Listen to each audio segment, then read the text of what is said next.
Phil, you've been in this for a little over 5 years now. You are doing all kinds of interesting projects now, like projects inside Philadelphia City and some pretty cool locations, and then your typical flips all around. So you've really built an ecosystem that can do a lot of things. I think people would be curious about what a day in your life is like because you're putting out about a flip every month. You're 11, 12 a year. So tell me more about what a day in the life of Phil Dunbar's like. Okay. You want me to give you a day? Yeah, give me a day. All right, I'll give you a day. I had recently. So we had about 4 projects going. So I try to get out of bed early. I'm still a construction guy at heart, Yeah. although I'm working my way out of that. And so I was out of the house by 6, on jobs by 7. We had a project manager on each of our jobs. And so my first thing was to stop at my first job. We're doing a place about 15 minutes outside the city. Beautiful town, really cool town. It's young tech professionals are moving to that area. Uh-huh. It's a little outside of the city, but it's got all the city things, but it acts like the suburbs. So it's super popular. Doing a big job there, a giant project there. And so met with my site foreman there, walked the project with him. He's getting really good. He knows his stuff. How long's he been with you? He's been with me just about 5 years. So from the big, We actually flipped for one other person, 1 or 2 projects, and then he started with me. It was great.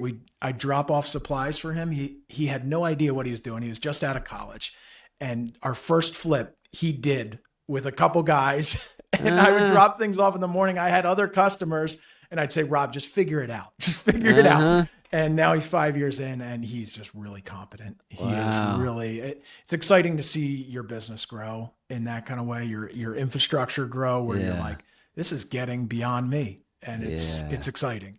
And so I met with him, and he just keeps telling me, Phil, your job is to make decisions, and he makes me make decisions every morning. So we walked around, we made decisions. I make lists of things. Okay, this is what I need. So your job is to decide, and his job is to execute? To make it happen. Yeah. And he's really at that spot where he can. And he's happy to give direction, to move the project ahead, to drive it. Sometimes he'll say, I ordered this. It's on your card. It's done. Yeah. I said, that's your job. Good job. Yeah. You're doing great. But if you rewound 6 years ago, you're doing everything. You're executing, but you don't have control. You're working for homeowners. Yeah, it was a totally different ballgame. So now you've identified your role as making the decisions. Is that still tough for you to draw the line there? Yeah, it's hard being an old construction person, it's easy to jump in the pit. Yeah. Because that's part of how you get ownership from your team. It's how you inspire. It's how you lead. Lead from the front. Kind of mentality. Yeah. I've always been that person, but I'm also learning that other people need to be that in my company if I want to continue to grow. So now Rob is the guy who jumps in the pit, and sometimes I'm with him and sometimes I'm not. So it's good. It's exciting. And, so I started with him. He's moving that project ahead. Conshohocken's going great. We're 2/3 of the way done that one, and we're going to do really well on it. It's been a beast, but he's handled it and just continues to take care of it. And we're going to run it to the finish line. This is the house you were telling me about. That's like 3 stories, a little bit out of the typical mold. Yeah. This one's actually different, but it's similar. It's one of our, we have 2 big projects going right now. And we're all the way up on the 3rd floor. Out of the 3rd floor, you can see all these giant buildings. Oracle has a building right there. It's right there. It's a place to be. And we're right in the middle of it. And Rob's taking care of business, and I'm making decisions. So how long do you spend on site there in that situation? I try to be there for an hour. Okay. I'm a very hands-on person, so I'm just spending time with him and then making materials lists, making sure the project's moving, and then I'm just around. I'm just a guy. I clean up a little bit. I do things. I just try to be there. Being person that's managed people, I think your best hours are in the morning. So I think if that site is moving well in the morning and I'm able to be there, then that's great. It's hard to get things moving in the afternoon. Like if it doesn't have momentum, Yeah. Yeah. it's hard to get it. You've made your money or lost your money by 10 or 11 o'clock, I think, on the construction site. You know, you can solidify things or whatever, but best work gets done before lunch. Mistakes happen after lunch is what I found. But so met with him. He's going. Okay, I'm on my next job. The next job's in Philadelphia, so 20, 30 minutes away. Bop in there. Cesar's running that crew. Spent about 20 minutes with Cesar, making decisions, staying out ahead of things. He needs a little bit more guidance, and so just spending some time with him, saying, "Here's our day. Here's our day tomorrow. What do you need from me?" And moving that project ahead. That's over in Chestnut Hill in Philadelphia. Really, really high end project, and another one we kind of jumped into and built an addition on the back of it. It's going to be beautiful. And so spent some time with Cesar that day. And then it was cold. It was cold in that weather. I'm just giving you my day, right? So it's cold, freezing cold. We have 7 properties right now in our inventory, which is for us is a fair amount. That's kind of the top. You start seeing in my eyes when I get 7 or 8 going on. And so, and it was cold. And so Rob has a couple on his list he's watching. I have a couple on my list that I'm watching. We just pop in now and again because things freeze, heating systems go out, we get big messes on our hands. So he's got 2 or 3, I've got 2 or 3. So I popped through. I met with Cesar. He's good. All right.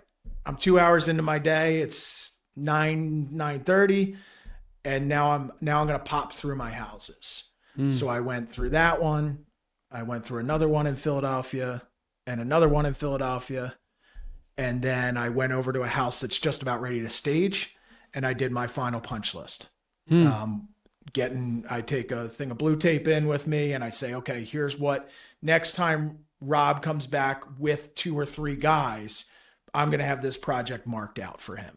And so that he can take it to the finish line. And so I hit that. That's probably 40 minutes. So now I'm through 1, 2, 3, 4. That's the 5th property. Rob will check on the others. We're fine. It's about 10 o'clock in the morning.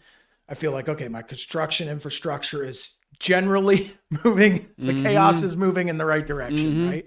And so, so then I knew I had to be back at that one in Philadelphia to meet the gas person. And I knew I had to be at that inspection. There were some nuances to it. And I was like, I'm the right guy for this job. Sometimes I just say, hey, here's the code, pop in, blah, blah, blah. I'm like, I know what I want out of this discussion and I need to be part of it. And so I was on call. They said, we'll be there between 12 and 2 or something in that range. So I said, okay, I got my morning going. I got my construction. It's 10 o'clock. I went back pretty close to that job and I popped into a coffee shop. And so now in my day as an entrepreneur in real estate, you're nothing without deals. And so I'm like, I got to keep my deal flow moving. And so by about 10 o'clock, I sat in the coffee shop and I said, I need a deal. I looked through Master Suite, our organizational software that helps kind of drive our entire business. And I do something I call stare at Master Suite. It's very technical. A lot of people won't understand this, I'm sure. But you just open it up and it shows you all the phases, all your projects, where you're at. And I almost, at this point, being 5 years in, I have a gut for what I have, what I need, what's coming together, what isn't coming together. And you just basically, you create this flow for yourself based on where your business is scaled to. And you say, okay, am I in the flow or am I getting out of flow? So I realized I need a deal.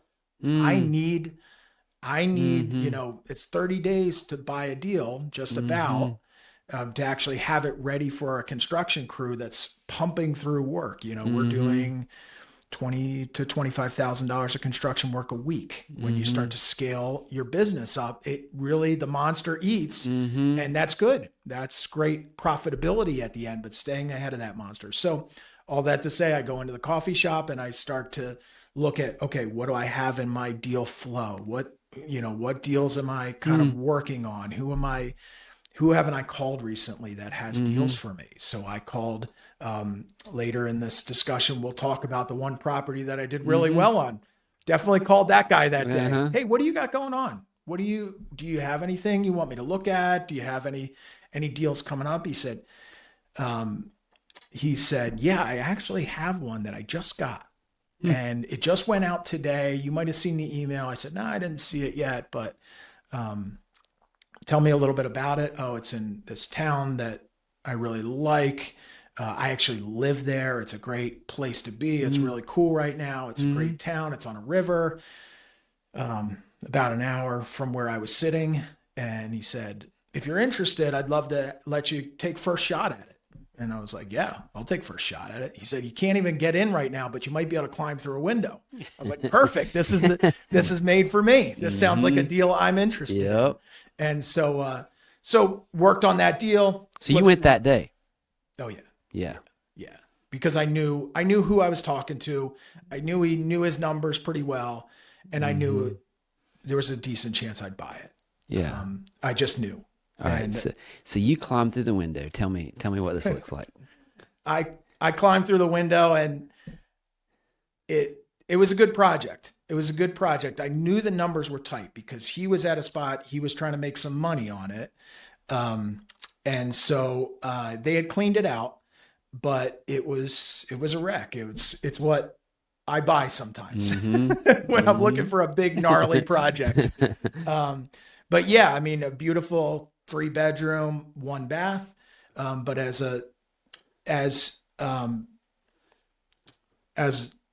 a house flipper, you're looking for that opportunity to add value. Yeah. And so you're walking into this house going, what do people in this neighborhood want? And how can I get this project from how it's sitting right now to there within a budget? And so being 5 years in, you kind of know what your budget is before you even drive there. You're kind of like, okay, I'm going to spend 80. I mean, this is a big project, maybe as much as 100. You're working in master suite. You're doing your analysis. You're doing your stage 2. You know, I know about what I can pay for this. I know about what I'm going to put into it. But then I'm walking on site going, can I find a gem in the middle of all this mess that allows me to unlock it, to unleash this project? Yes. And so on that one, I was like, man, it's a 3-1 with like a janky attic area. And I'm like, what do I do? Do I pop this roof up? Do I make it a 3-floor? I don't really feel like dealing with zoning on that. I can't imagine this is an easy place to do zoning. So I'm like, all right, can I get something in this bedroom? Can I make this into a 3-2? Can I finish the basement? Can I put an addition? Can I do this? Can I do that? And as you continue to grow, you told me a long time ago, as you grow, you be able to solve bigger and bigger problems. And as you're able to solve problems, you're able to add value to a property. So I was just trying to find this. The problem was it was a little too small. The ceilings were low on the second floor. I didn't like it. I just didn't like that feeling. So I'm racking my brain. I'm walking around in circles, just going, can I figure it out? And so I had driven from Chestnut Hill all the way out there, an hour and a quarter. And after 20 minutes, I knew it wasn't a go. I just knew I couldn't solve it on the level that I could get out of it, what my stage 2 analysis said.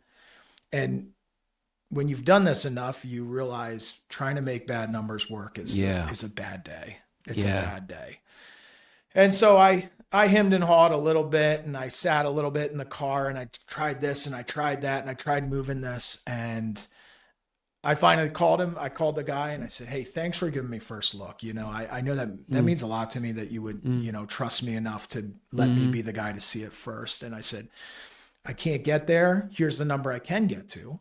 I can get to this number. And he said, hey, really appreciate you getting back to me so fast. And if I can't move it for the number I want, I'm going to circle back to you. And so that was, so now it's like 2:00.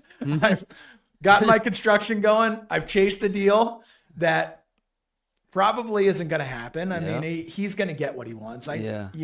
He wants too much, but I think he's going to get it. It's kind of the conversation I had with There's him. plenty of bad math out He's there. not coming back to me that day, definitely. And he'll figure that one out. Yeah. And so then, it's 2:00, and basically from that time on, after lunch is my time to be strategic with my business, to grow my actual business. This is all the things you have to do to keep your business moving. And then I try to have my afternoons be about strategic projects.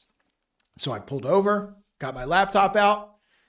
What real estate entrepreneurs do, they look for money. So I had a few different refinance projects and a few of these things, and just moving those strategic projects ahead. I'm working on, trying to think of what I did that day. That I think insurance is one of my big projects. So I'm kind of like reworking a few things with my insurance, just making sure those things are up to date. Things that aren't important until they're important. And the important versus the urgent. We do so much of the urgent, and we don't often do what's important. Yeah. And so my afternoons as a real estate investor, I really try to do what's important in my business, and try to move to get, what are the 3 or 4 things that's going to put me in a different place in 6 months, or a different place in a year or 2 years. Yeah.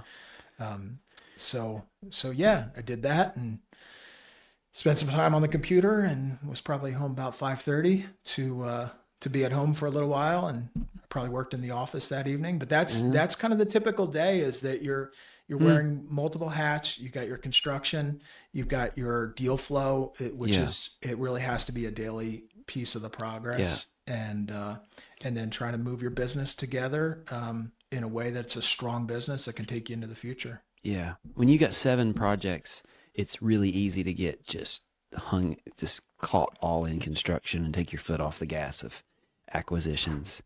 But a healthy business, you never take your foot off acquisitions. Yeah. Or it's a hurry up. It's a hurry up and wait kind of business, and that's not good for your ecosystem, really. Yeah. I guess you can pay your bills, but you're not allowing the people around you to have structure that helps them. Right.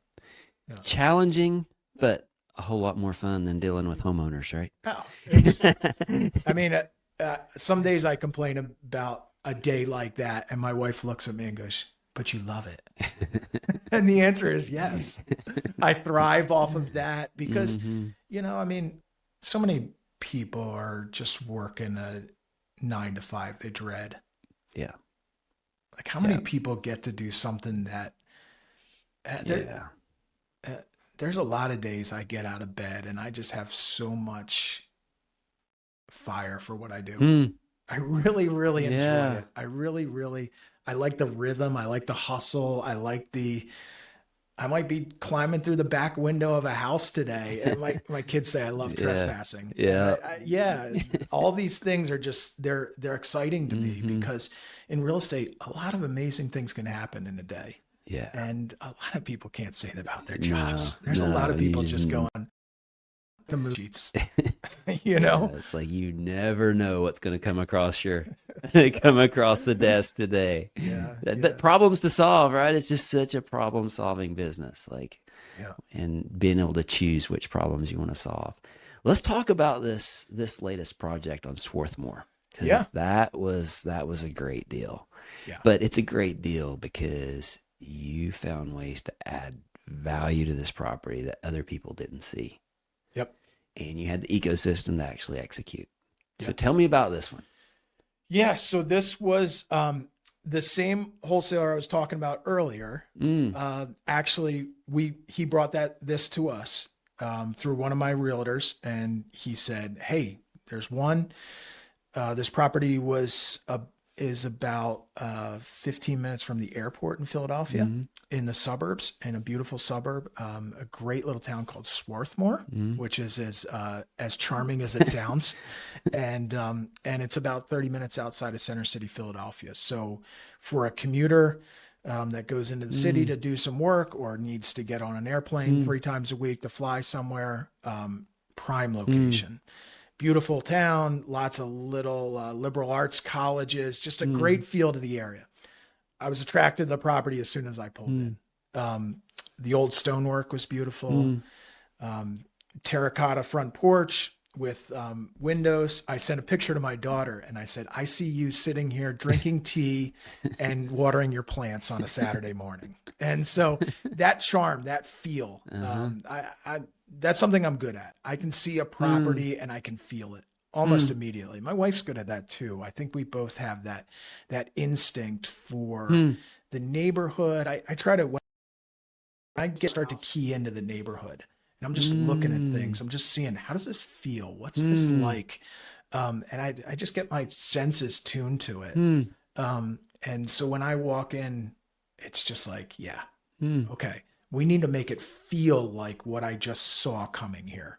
So beautiful houses, landscaping, stone, natural terracotta. I don't have to, if I replace these windows, I lose the feel of what I felt when I came here. And so that was fun. Yeah. And so get into the house. It was a guy he was interesting. He had a place down the road that $1 million house that he had totally renovated top to bottom. I think he had dreams of renovating this one and just needed the cash to do something else with. So he was another investor who sold it to another investor. And so I'm here with a number of other investors and we're all getting a walkthrough and I'm going, all right, what can I see here? What needs to be done here? And then what's the gem? Like, what's that thing? What's the problem I can solve? So walk through it, get to the second floor, and everybody's like standing at the top of the second floor steps, like almost giggling because it's the lowest ceilings ever. And so it comes down, almost touches your head on both sides. And this guy, he was a funny guy. He had run the air conditioning system right down the middle of the finished space. Like literally, like I'm like climbing over a duct to like see where I'm at. And we're all like up here, like, what did this guy do? Like he just put in an air conditioning system and just like closed that whole wing off, I guess. And so we're all just standing up there, like 3 or 4 of us. And I was like, what are you guys thinking on this area? You know, I'm the guy who throws it out there and everybody's like, I don't know. You know, everybody's kind of playing their cards a little bit. And finally, the one guy says, I think we need to we just have to rip the whole second floor off. So I hear the conversation of other people that I'm going to be bidding against. And also they're saying, I'm seeing the highest. I'm saying, I just like to hear what they're thinking. So I'm just like, well, what do you have as the final number? And they said, well, about this. And I'm like, all right, good. I know what he thinks about this. And so basically what we decided to do was when you came up those steps, we took a big shed dormer and we basically lifted half of it, but we left the other half the way it is because it added charm and character. The things I was seeing as I was driving in, these little cute, there's 3 of them. There's actually 4. So there's 3 little shed dormers that made this place look like a beautiful little cottage. And so it's aesthetic, but not functional. Exactly. Yeah. That's a good way to put it. And so I thought I can leave all those. And on the back here, I'm going to make it functional, right? I'm going to pick this roof all the way up. I'm going to get a master bedroom with a master bathroom, all built to modern specs, modern ceiling heights, everything. And then we're going to have these other 3 little shed dormers as these cute little sitting rooms and a walk-in closet. And the guys that were standing next to me were all saying you had to rip it off. But I saw the gem. I did. I saw the gem. Yeah. And the value add. The value add. But my price tag to add that value, I was adding the same amount of value, but I was doing it for 40,000 less than they were doing it. Wow. And when we bid on it, I was able to win because I was able to spend 40 less on construction. Yeah. Yeah. So we had nine people right then, and we put all 9 on that project, and we bought it in August, and we finished it 2 weeks before Thanksgiving, and listed it. And, it was a really popular project. Wow. So 3 months you're trying to get it on the market before the holidays. Yeah. We saw winter coming, and I don't like owning properties in the winter. Yeah. And jammed on it. We jammed on it. We had some good guys right then. And, so Did you find yourself leading from the front on that particular project, or did you? probably a little bit. Yeah. It's a hard habit to break. Yeah. But yeah, I was pretty dialed into that project. It was pretty far from my house. And so I just kind of hunkered down and just said, like, timing wise, it's good to get things out before winter. And so we knew that's one we wanted to do, and we thought it was going to reward us. And so yeah, it was an exciting project. Refinished the hardwood floors, which we don't do a lot. Added a gas fireplace, which those are things that we don't normally fit into it. But as we kind of worked into the project, we realized there was a lot of value there. That town, Swarthmore, right around the corner, started having comps that came out of it. We were just across the street. Yeah. I mean, literally just across the street from the borough. And I'm like, I can't imagine people aren't going to walk across the street and see the value here just because they've walked across the street. Well, you started with 1 bathroom in that house, right? When you walked, it only had 1 bathroom, and it was a master bathroom. Is that right? It was a hall bath. It was a hall bath, but it was off the kitchen, and it was, we knew we needed 2 somehow in it. So that was another value add, because as long as it had 1 bathroom, there's a ceiling on what you could sell it for. Yep. So the upstairs allowed you to put the second bathroom. And with the second bathroom, now all the space becomes more valuable. Oh, yeah. Right? Every square foot becomes more valuable. So now you can do some upgrades. Yep. And get a return on those. Yep. Yeah. The kitchen looks great.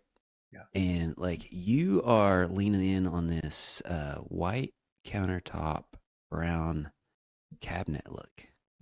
It's our jam right now. Yeah.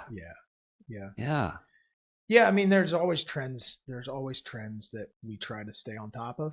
And so my kitchen person is always sending us, they work primarily with investors, and they're just always sending me new ideas, new things. And so we try to stay pretty tight to a design, a concept, and not go out of that too much. But yeah, the brown just really looked perfect in that space. It felt like that house. That's one thing that it, we're trying to do a lot of warm tones there. We were trying to do a lot of natural look, natural stone. Whenever we could, we wanted to bring in that natural element, because we knew that brings a charm and a feel to it. I almost feel like you can leave some imperfections in a house when you bring that charm into it, because people are buying the charm. They're buying the cottage feel. They're buying those dormers that we left. We did all that on purpose because they're buying the feel to the house. Yeah. Yeah. And so that kitchen fit. The kitchen was like, I saw it. That's the first one we did, the brown bases, and I saw it and I was like, that's it. Yep. That's the one. So wow. Well, it looks great. You put it on the market. You get it on the market on Thanksgiving. Maybe the week before. I forget the timing right this minute, but I think it was the week before, because I knew I didn't want to go over Thanksgiving break. I wanted to have it under contract before Thanksgiving. Yeah. So the week before. And the market liked it. The market loved it. I think it was a combination of it. It was location. It was definitely location. I mean, one of my agents reminded me recently, he said, real estate is still largely a game of location, which is interesting, because you look at all these projects, but he came back to that. And so the location really, really helped us. But But yeah, I think the finishes and the feel that we had, keeping that character to the project and not kind of whitewashing it with this giant second floor that kind of looked out of place just to add square footage. We just decided to take a scalpel to it instead of a big giant sledgehammer, and that worked. Yeah. Yeah, it was popular. We had a lot of showings immediately, putting it on the market, and got, I think, 3 offers the first weekend, and they were above ask, and so Yeah. that's all you can ask for. And Yeah. yeah, You got more than you originally. we got more than we originally had a number. And as we went, my wife and I kept saying, we think we got a gem here. And we invested a little bit extra money in it, in the finishes, because we believed it would give it back plus Yeah. extra money. And so we bumped our number up, and then we got above that. So Yeah. it was Big- one that worked. Big So, win. yeah, no, we Yeah. were grateful people, because Yeah. they don't always work that way, and you can never project those extras. But you can have a feeling that a house has a big top side. Yeah. Even the guys who reviewed this one, and kind of helped me think about the last steps, they said it feels like this one has a really big upside. Mm. And so we all kind of had the feeling that it had it, but we stuck to our comps, and we bought it off the comps that we really knew we could sell it at. But we knew it had a potential upside. Yeah. So You've finished a lot of these houses now. You've gone through the process a lot. Sounds like it's still very satisfying to finish one and finish a success like this. yeah, It hasn't gotten old. No, yeah, being in real estate is just, it keeps giving me things I enjoy. Yeah. You can find these gems, you can pull into a neighborhood and feel like you understand the neighborhood, you understand what you can pull out of this house, and then you have a team that does it. We just have great people that work with us, and when I'm functioning right, I'm helping them just do it and get it done. And keeping 9 guys busy every day on it was satisfying. Yeah. So yeah, even on the days like I told you about, that was a busy day. There's a lot going on there, and I'm working 6 to 5. I still am. I don't spend too many days on the beach not doing anything, or on the golf course. But it's rewarding, and it feels like it's leading to continuing to be able to find more opportunities, more problems Yeah. to solve. Always gotten the sense from you that you get as much satisfaction from the people involved and the team involved as you do the houses. Yeah, that's feeling like you're helping other people find satisfaction in their Yeah. days. That does it for me. Yeah. Mm. Yeah. Yeah, and seeing them grow. Yeah. Our team really, on this particular project, it just, everybody shined in the area they can shine in, and Well, it was cool. Yeah, well, it wasn't what you described are not easy problems to solve. Like, it's not like you come out and you do a project like that in year one. Yeah. Right? Yeah. Like right. this is 5 years of building an ecosystem that can solve that kind of problem. Yeah. But Yep. we call it an ecosystem, but it's really people. Yeah. Right? Yeah. Right. So Yeah. it's building people that can solve problems like this. Yeah. And the more, finding those projects, and now people are bringing us those projects. Yeah. People are Yeah. that another one I told you about, that one in Conshohocken. People are like, we know Phil can handle this. So that's fun. Yeah. I mean, sometimes I can't, or sometimes I don't like their numbers, but it feels good to be, to have built a company that they say, yeah, they can take on a few of these big ones now and again, and they bring it to us and present, you could make this out of it, and we go, that's pretty cool. Yeah. So, Yeah. It is cool, man. I'm so happy for you, and to see the stuff that you guys are doing in Philadelphia it's really cool to see. So congratulations. Thank you.